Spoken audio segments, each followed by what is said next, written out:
នេះពូកាត់ផ្ញើដូងខ្ទិះមកចំនួន2ផ្លែឥឡូវម៉ែកំពុងតែហូបហើយចាកាប់ហើយមិញតែបានហូបទេតែต้องឃើញព្រោះណាចេះអីដូងចាអញ្ចឹងអត់មានតែសៃដូចណែដូងយើងទេណានេះអត់មានតែសៃទេកមូតមឿតកមូត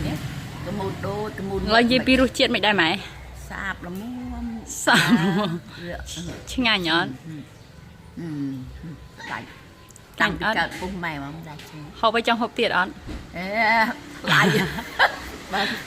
បើតម្លៃដូចរបស់យើងចាហើយនេះគឺដូងខ្ទិះចាយើងមើលទៅទឹកវាខាប់កន្ទឹះដូចចាហួយអញ្ចឹងចាខាប់ណាបងចាខាប់ហើយបើរសជាតិវាគឺផ្អែមឡមចាហើយហូបទៅមានសុខភាពល្អអត់ហូបទៅមានសុខភាពល្អហូបហើយនឹកឃើញចង់ហូបទៀតអត់បើសិនជាធូរថ្លៃ